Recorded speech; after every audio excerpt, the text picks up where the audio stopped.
right, are you? Sam? You just raced back home, didn't you? I mean, I don't want to say that I raced because that sounds really irresponsible. I drove very, very cautiously Uh-huh. with my son in the car, and You did. Yep. let Yep. me there we go. We'll flip that around so you can actually read the. There it is. Yay. You will not You break will me. not break me. This shirt was made by my buddy Fat Guy with a Beard. So Ooh, yes. yeah, Little shout out, little promo. yeah, that's how that goes. Okay, so I've got it shared, and there's Ray. Yay, hi Ray. So I was just saying what we'll probably do, which I would love to do, is we'll do your interview part, and then like when we're done, whenever that is, we can like get out and come back in and then open it up to whoever wants to just hang out. Just so it's easier for me to download later. For sure. Yeah. So yeah, I don't have to like if we end up on here for like 4 hours, I don't have to go through and try to download the whole thing and cut it and do all the things. Hi, Kate. Right. What's up, Kate? Watch the splashdown. Absolutely. I don't know what that means. What does that mean? Artemis. Oh, yes, that's happening right now. Okay, sorry. Yep. All right, cool. All right, let's go ahead. You ready? All right. I'm ready.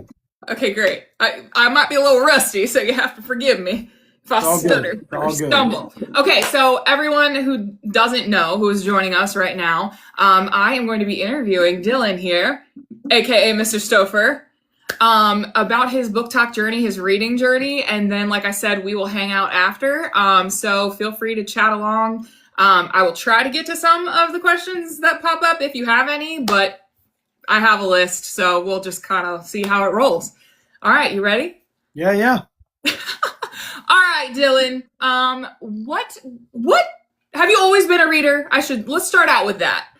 What kind of genres have you been into? What kind of got you started? I really wasn't a reader at all. I didn't read anything other than school required stuff and biblical study for years and years and years. And then last year in January, sitting at my fire pit, my buddy Ben was like, "Hey man, I heard this audiobook and you should give it a shot." And I was like, "Oh, I don't like audiobooks."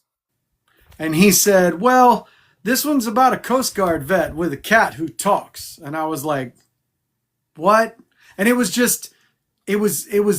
odd enough that it caught my attention. He made me download an app on my phone. He linked it to his stuff, and I had the audiobook for the tunnel version of book one the next day. I started it, and I think I finished it because I couldn't turn it off, and it was unreal. What's up, Jason? It was Dungeon Crawler Carl, book one. I'm sold on audiobooks and Jeff Hayes and so many other fantastically talented narrators. But yeah, that's what started it. Wow. It was January of last year. Yeah. Holy guacamole. Okay, my mind is actually a little blown to learn this about you. This is great. We learned so much about each other right now. Okay. Yeah. I cannot believe that Dungeon Crawler Carl got you into reading essentially for fun. Into entirely. Yeah. That's crazy. And we'll get to a little thing you did today to permanently mark that. That's a question later. Yeah, that's a good one. Yeah. Okay, so have you dabbled in other genres that you are particularly fond of since Dungeon Crawler Carl? Yes, as odd as it will sound, my top number one favorite series is Red Rising. The sci-fi got a hold of me big time, but at the beginning, and I'm looking off at the bookshelf now. I can pull all kinds of stuff down to show you, but the Michael Vey young adult series got a hold of me big time. My kids had it, and I was just searching the house for something to read because I had been through all 6 of the books at the time. And thank you, Ray. I'm grateful that you think I seem seasoned. That's I nice. thought so too. I really thought so. I'm not old. Yay! I'm seasoned. I'm shocked that you have literally only been on this journey for a year. It's only been a year. Yeah, I was a movie fanatic, so like I would watch movies and television over and over and over, and so I've been through multiple television series more times than anyone wants to know about. I'm obsessive when I find something that I really love and addictive in some sense. But Dungeon Crawler Crawl started it. Red Rising and the Michael Vey series took it over. Part of my life as a Christian, I read a lot of Christian works. So C.S. Lewis is big for me. The Keeper series from Charles Martin, which is all about it's all about human trafficking. I went through all of that nonstop, and I mean, I was just barreling through these audiobooks. I found them on Spotify. Nonfiction, I fell into the Killing series with Bill O'Reilly and Martin Dugard, and I shift genres a lot because I don't want to end up in a spot where I'm like, ugh, another fill in the blank. Yeah. I want to keep them going, and I think it was Fourth Wing that was my first like romantasy, right? And it was the audio. Somebody told me, they're like, hey, just listen to this. It's good. It's dragons. Like, who's mad at dragons? And I did not know about the lightning. Yeah, the lightning. That's a good way to put that. I did not know about the lightning until I got to the lightning, and I was splashdown confirmed. Woo! And I wasn't mad at it. Like I get the thousands of hours of male authors where it's not written, and female authors are different. Female audiences are different. And so, yeah, the throne room. That's Ray. Right. Ray. But seriously, how did it work? Somebody was sore. Okay. Anyway. That's another, we'll save that for after this. It's after a whole other live. Yeah. But anyway, there's so many genres that I've delved into. Like, I mean, Lit RPG obviously has taken on a lot because Discount Dan and Mark of the Fool, and I have Rickshaw Riot that I've got to read, that I'm going to read this month. Golem Master from TJ. You know, I love it all, but I've loved so much of what I've read. The Mike Corlin series of fantasy and female authors have become a thing for me this year, but sci-fi, lit RPG, I mean, all of it. I love it. And you might be dabbling in some Sarah J. Maas, maybe? Yeah, maybe. I've heard that.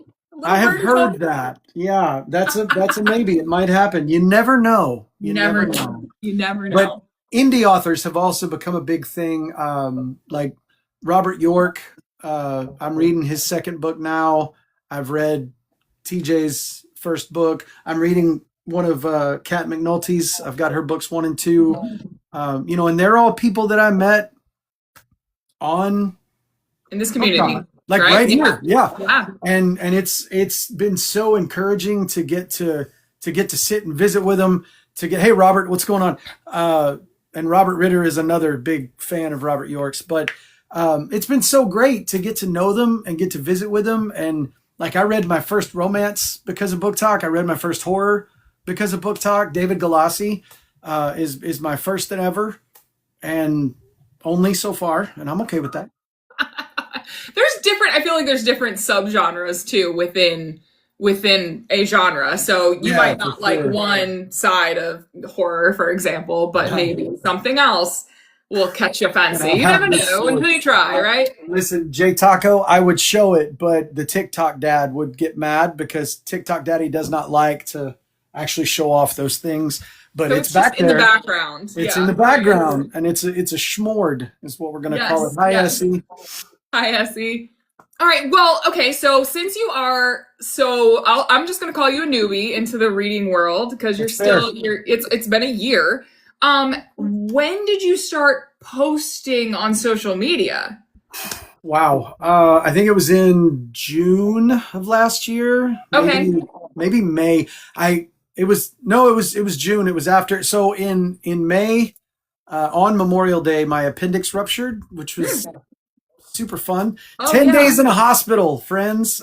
Don't have just hang on to your appendix. That's my If you can, official yeah. advice. Yeah. But if you can't, catch it early and don't let it rupture. Those are not good moments. We did shoot a fun holy airball trend TikTok while we were in the hospital that if you've not seen, it's on Molly's page. You'll have to go check that out. It will.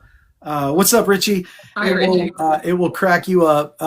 But after that, I made a post about the Charles Martin series because it was really powerful.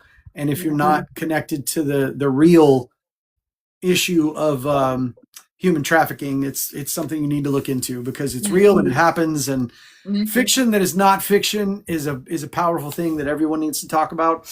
But right after that, I read through 31 versions of the 23rd Psalm, one each day through the month of July, I think.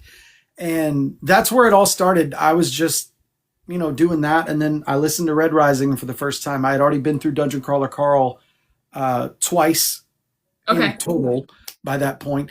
But I listened to Red Rising and I went through, I went through book 1 3 times and then I couldn't not talk about it. That's hold on. So you read Red Rising 3 times?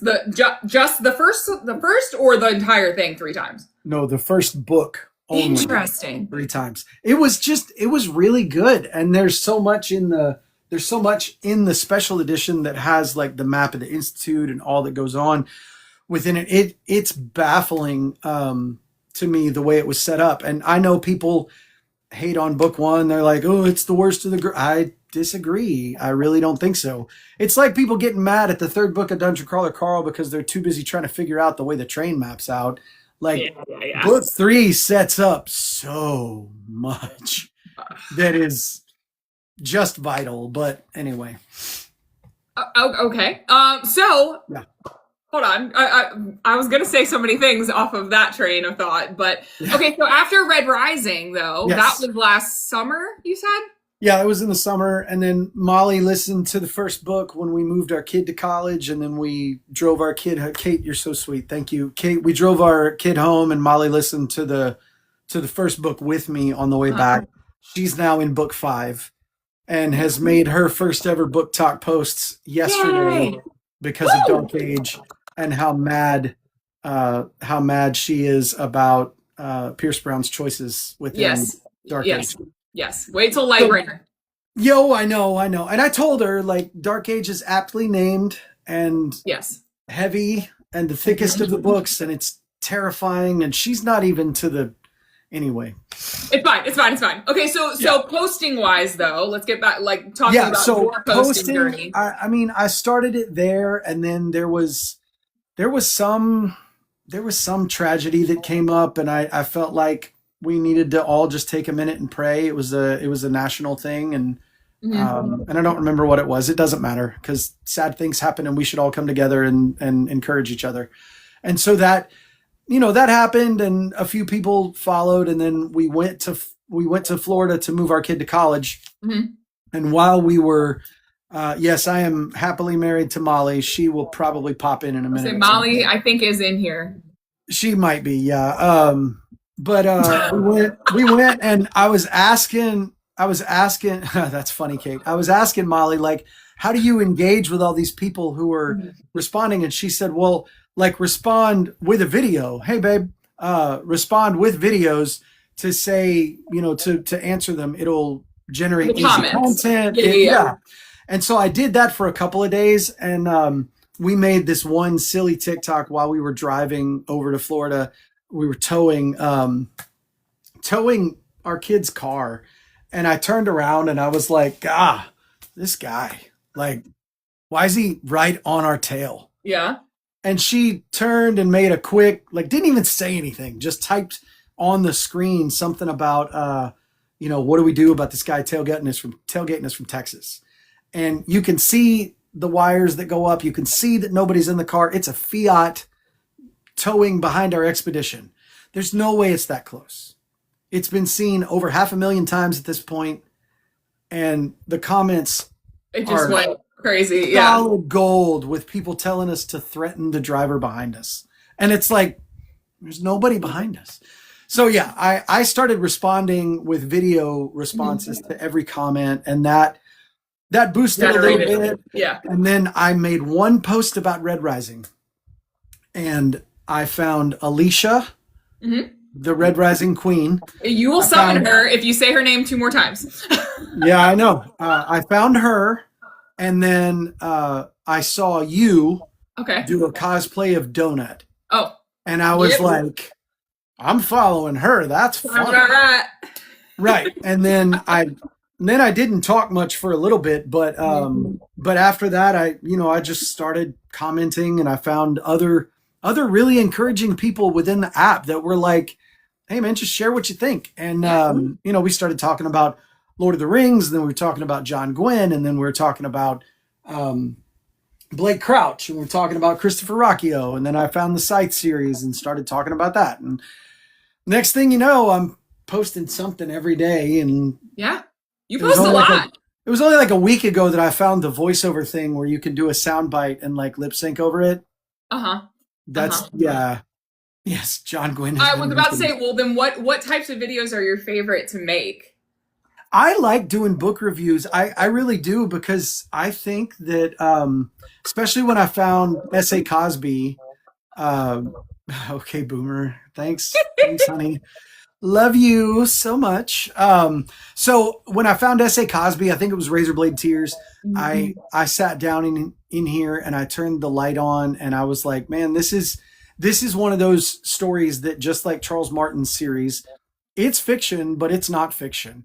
And it needs to be heard and dealt with, and the gravity needs to hit people, that the 2 dads within the story, I don't want to spoil it for anybody, but the 2 dads are the focus of the story. The crime that exists in the beginning is absolutely awful, and its reason is awful. But those dads and the way they have to grow individually and together is so powerful. Like, that matters.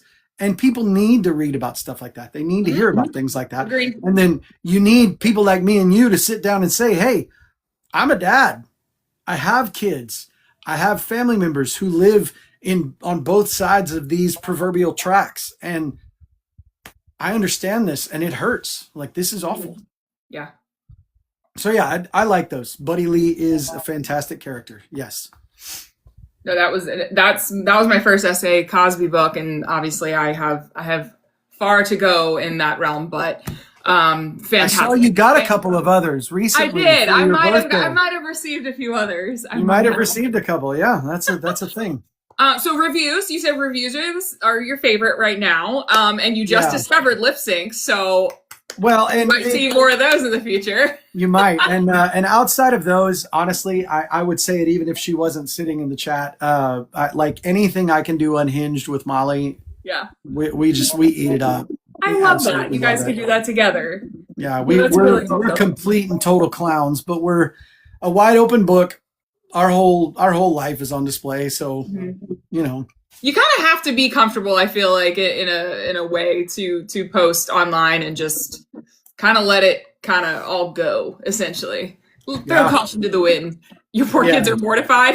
Oh, our children. Yeah. So only the youngest, who I just got back from a thing, only the youngest is kind of cool with it. But if our middle kid knew that we were both right here having this conversation, and that mom was commenting in the chat, and we even referenced them, our middle kid would go nuts. Oh no. Our oldest would just be like, stop, but also tell him about my music on Spotify. And I'd be like, okay, I'll tell him about it, kid. Well, it'll be on YouTube later, so this will live forever. You can show them. If you make one YouTube short, the middle kid will find it. Okay. And the middle kid will be like, what? No, Dad, I'll figure out how to do that, and then the whole thing will be up, but I'll cut it down, just that clip. Oh, fair. And Snowcat, yes, kidney stones. Wait, stones. It's a joke from another thing. Oh, okay. All right, let's talk about your books that I see you have your bookshelf right here. Let me wait. You're gonna pan over this way.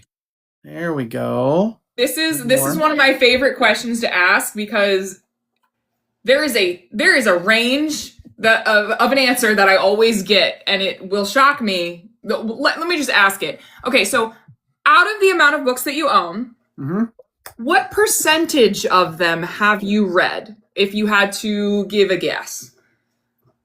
Oh, a guess? Better than half. That is the shocking part. Because I've definitely read that. I've read that. These two. No, not that. I read the first one of that. I've read all of these more than once. Read all of those. Yeah, I easily more than half. That is impressive. I feel like like 51%. Okay. The typical answer. Let's not get too excited. 20 to 30%. Yeah. It's usually on the lower range because I feel like book shopping is also a hobby that a lot of us partake in. No, it's not. We don't just go shopping for books. We don't stop into Marshall's and TJ Maxx everywhere we go.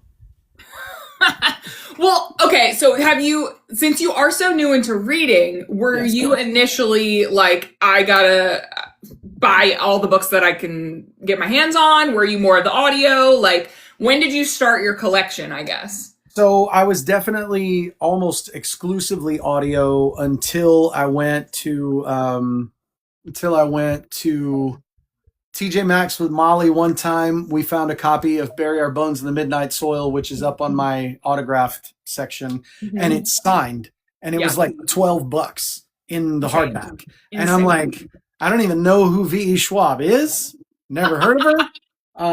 But this is I think I made a video. You might have actually commented on it. I know Nathan did. I was like, who's Victoria Schwab? This is signed. Should I get it? And I said yes. I'm pretty sure. 50 people jumped in and they were like, oh my God, buy that immediately. Yes. It's cheap and at TJ Maxx. So then the next time we were somewhere, I found this guy. Yep, beautiful. $12. And then we were at another similar, like same store, like a TJ Maxx, and we found the Fourth Wing groupings, and they were all sprayed edges. And I started just paying attention when I would go to Ollie's and TJ Maxx and Marshall's and Ross and Home Goods. And you find, like, I have the first two of the Crescent City books in hardcover that I got for $10 each. That's and they're amazing. big.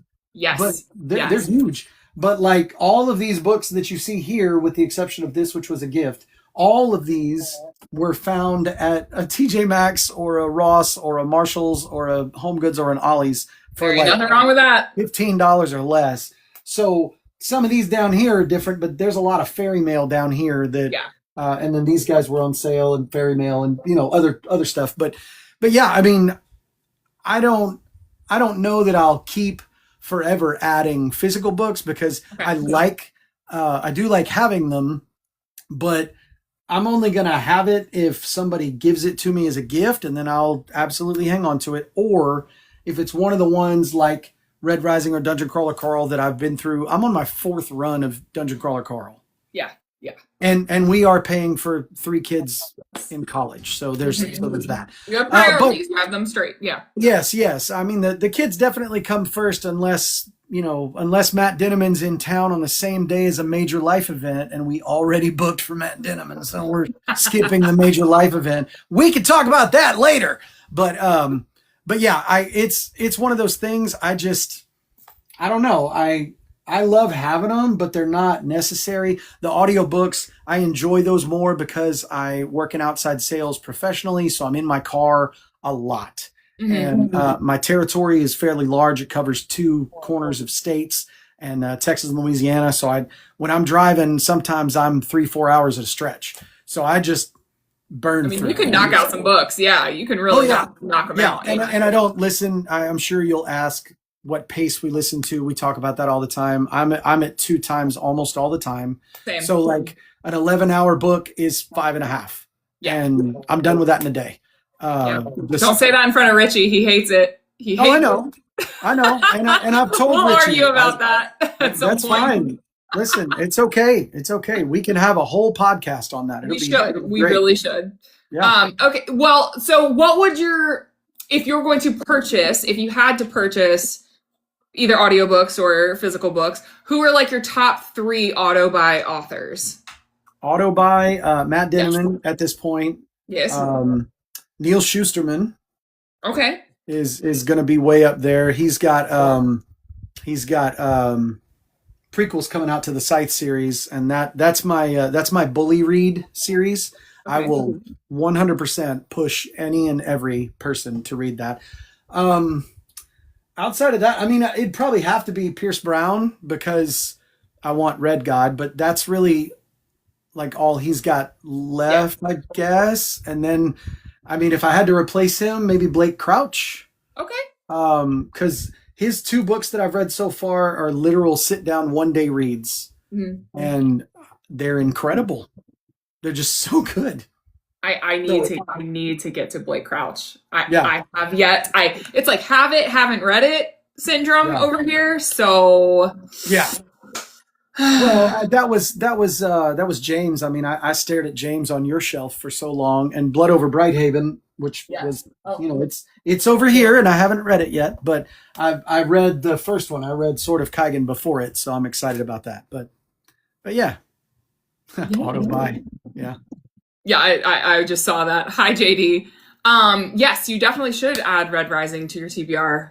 Abso-freaking-lutely. Oh, yes.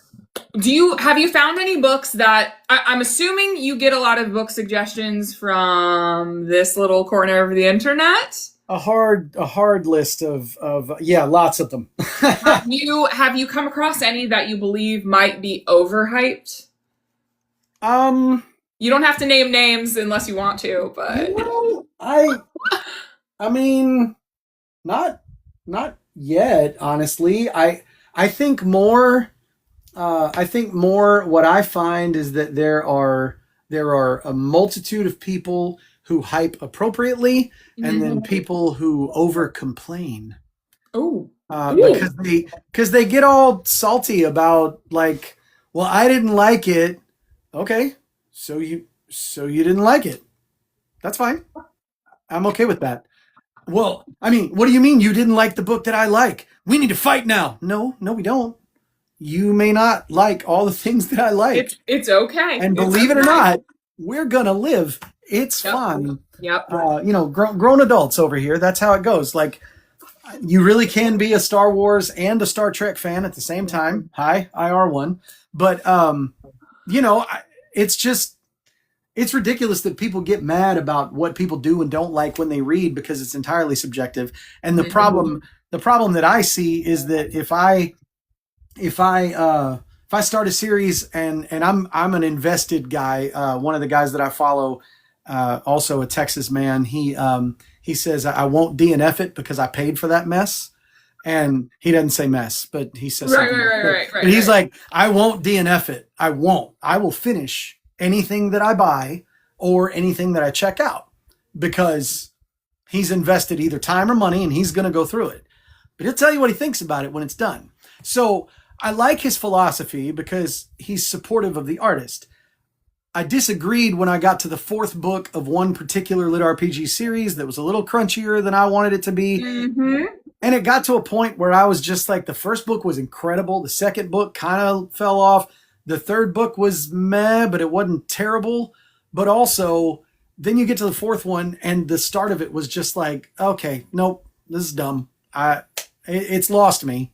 Did you DNF? I did. The whole series. That was my next question, because you're talking about DNFing. Do you DNF often, or? That was my only time ever.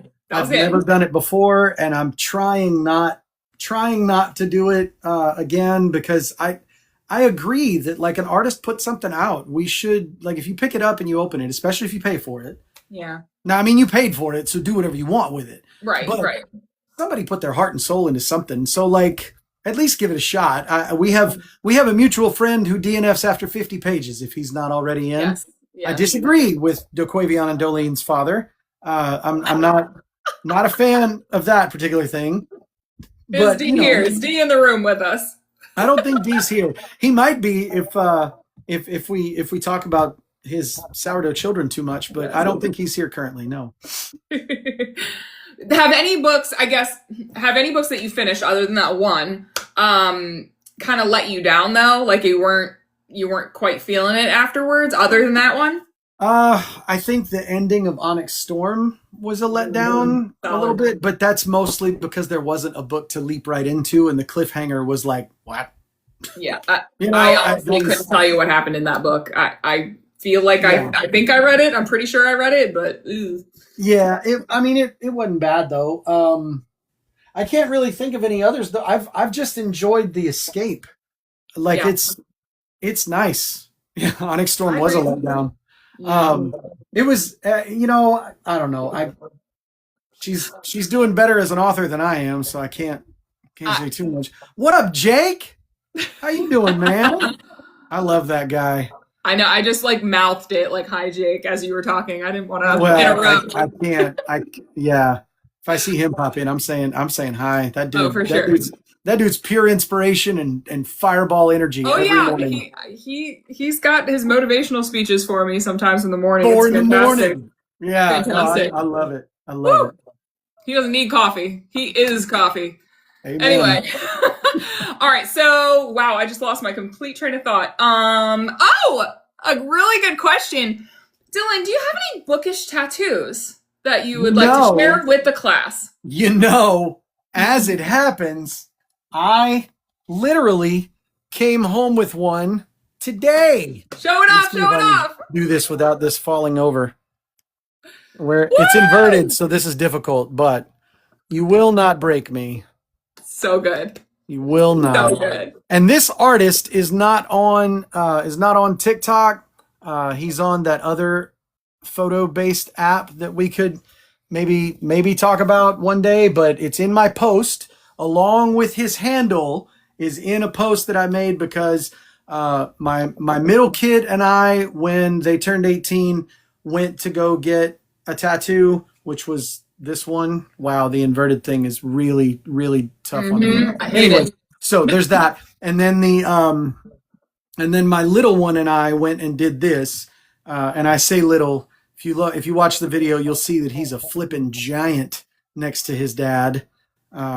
Wow, he's huge. But yeah, and Richie did tell me that gets listen, the only time that I'm ever going to say anything remotely sweary on a live or online is to quote Richie hell yeah. Because that was great. Because I'll Richie, clip that. Clip that for sure. I will quote and cosplay Richie all day long. Yeah. Everybody needs a DCC tattoo, Kate. What? Your first tattoo ever. Yeah. Yeah. And listen, Kate, you might be the Club Vanquisher type. So go get a. I think she's with us in the Desperado Club. Listen, she's with us. I told Natalie when she saw it, she was like, "That's beautiful. What's the dagger for?" And I was like, "Are you kidding?" And she said, "Oh, wait." And I was like, "Yeah." And I said, "You probably need a Vanquisher." And she's like, "Sir, if one of us is a Vanquisher, it's you. Let's be real." And I was like, "Well, yeah, okay." Oh, Jesus. That's fair. That's fair. Yeah. Do you have any other hobbies outside of reading? Hobbies outside of reading. I sing. I lead worship for my church. I'm on staff there. I write. I do have 4 published books of my own that are up there. All the kids. We're doing this. Yay! And I appreciate that. And the last one was in like 2014. It's so long ago. But yeah, I spend time with my wife and my kids. We love to travel. We've always loved to travel, and we have a great time. I serve in funeral service, JD. I work in funeral service. But yeah, we travel. We hang out with our kids. We like to dive into whatever they're passionate about. So when our oldest and our middle were both marching band, I'm a band nerd, and we dove in hardcore into marching band life. Our oldest marched drum corps international, which I did when I was a teenager. And so my wife, actually having no knowledge of it prior, other than what I told her about it. Went and spent 2 weeks on the road with their drum corps, volunteering, sleeping on gym floors with them, working in the food truck, helping out. We foster puppies. That's what I just saw. Ooh. We foster puppies, much to my complete joy. Although my dog is a foster fail, and if you're not fostering dogs, you should be, because there's more than enough and you can do it. We are gym rats now on our health journey. Yes, that is true. 4 to 5 nights a week we're in the gym. Woo! Played board games for a good while. Got a large collection that I never touch because we were all buying the same game. There were 5 of us that were all hanging out in a room, and we're all on Kickstarter for the same Kickstarter. So dumb. Yeah. You do a lot. It was nuts. Yeah. I'm busy. We try not to over glorify busy though, because like time and balance are the big struggle for everybody. And it's hard when you see us online all the time, and when you see Molly posting about jobs and trying to help people to become financially secure, and you see me posting about silly stuff and books and whatever, and then you see us on a cruise again and again, and you're like, wow, they're always gone. Feels like that sometimes, but we do get time where we just sit down and eat crawfish and don't talk to people. What's that like? It's quiet. It's nice. Kate, Molly needs to help all of us, to be honest. Oh, buddy. Listen, don't play. Molly will absolutely do it, because as a small plug for that company she works for that I don't work for, she's absolutely hiring for almost 2,000 positions across the nation. Just saying. Might have to. None of my coworkers are in this, right? Wink, wink, nudge, nudge. Okay. Well, busy family, I will say. Sounds like it. And adding in a hobby, it's mildly funny that people have obsessive and addictive personalities and all that, but I fall into something and I love it, and I want to do it, and I want to do it well and right and all the way. And you can't do reading well or right. You just do it. You just read. Yeah. But yeah, I just want to enjoy it. And I've given up on TV almost entirely. That was going to be my next question. If you had any sort of like TV or movie, like comfort, shows or anything that you comfort shows. Yeah. Scrubs is my all-time go-to. I've probably watched through all 8 seasons of Scrubs 15, 20 times. I can quote most of them. Yeah. I didn't watch any of the new ones though, because I'm good with it being in the past and a good memory. Star Trek The Next Generation is probably another one. How I Met Your Mother. I've been through that a lot. I can do a whole lot of Barney Stinson and Ted Mosby jokes. Yeah. But then I found all of this and all of you, and we have so much more fun. It's better, I think. I was gonna say, this is kind of like my TV movie time, pretty much. I think Project Hail Mary was the first time I'd been to the movies in forever, or actually sat down to watch something. Yeah, it's the first one I've seen more than once in a theater in a long time, because we've seen it twice, and IMAX is worth it.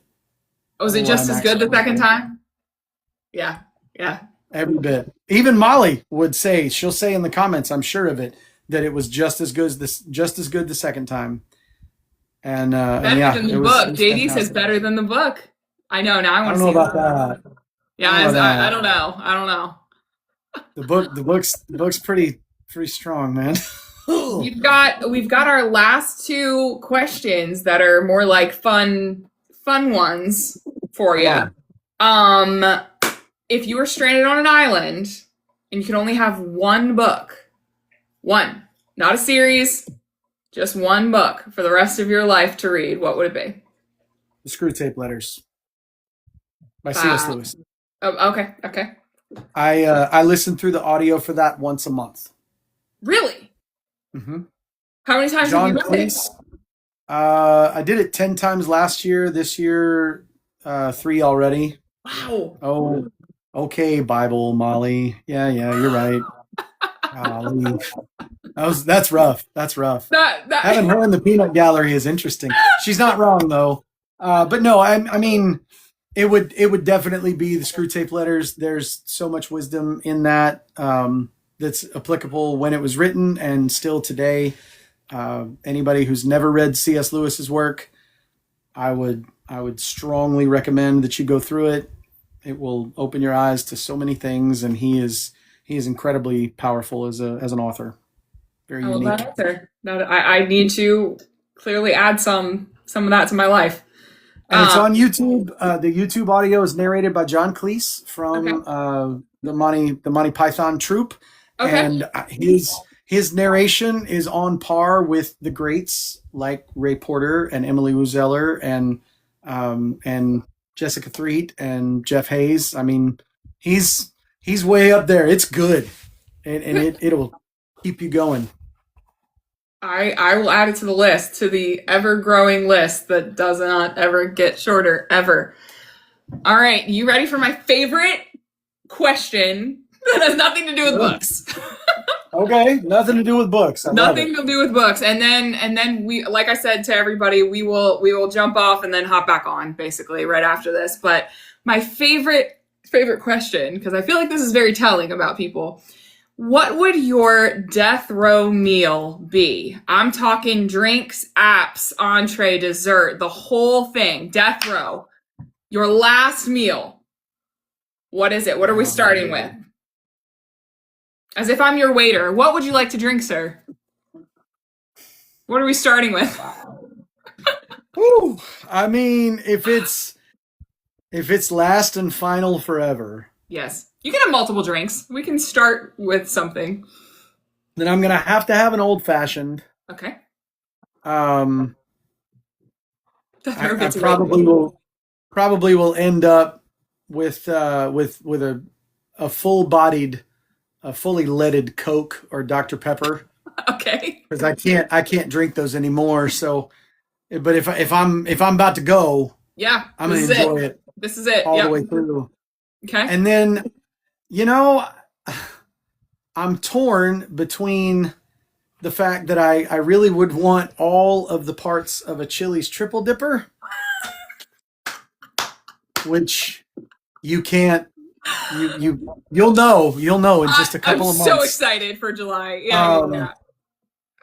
I would probably, if I've got an unlimited time allotment for this meal, I would probably order a triple dipper, and it would have chicken crispers, fried mozzarella, and the mini burger bites, the sliders on it. I feel like you're really hyping up Chili's right now. If this is part of your death row meal. Chili's is. I'm still baffled that you don't have one like Not that. close. Mm-mm. Yeah. Brinker International, you need to be on this live and understand that there needs to be a Chili's nearer to Sam. Anyhow, I have Applebee's. That's the closest thing I have. Well, anyway, okay. Thank you, JD. So anyhow, I would have to have a steak, Mm-hmm. and it's got to be a ribeye. Cooked? I want it. How would you like that rare. cooked? Oh, rare. Always, yeah. So a rare steak, maybe a Caesar salad, just because I want to look like I'm trying to be mildly healthy. Do you need a starch on the side? Any soups? I don't do potatoes like that anymore. I mean, I guess I could. If This it's is your my last meal. Then a fully loaded baked potato. I mean, like There you everything on it you can imagine. Mm-hmm. And the dessert, the dessert needs to be something that is chocolate, dipped in chocolate, stuffed with chocolate, surrounded by more chocolate. Okay. Maybe with a little cheesecake, but mostly chocolate. Yeah. I love it. I would love sushi, JD. Sushi would be good, but it's not a steak, man. Yeah.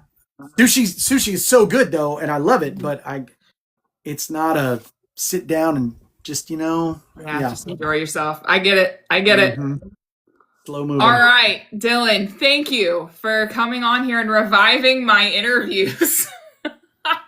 Yay! This is because of him. So we're back. Well, We're back. We're gonna get back on a schedule, friends. We're in the run. There we go. No, this is. Look at you. You're having a banner week. You broke your book reading slump, and now you're. We had to end it on a high note. Yeah, that's the only way to go.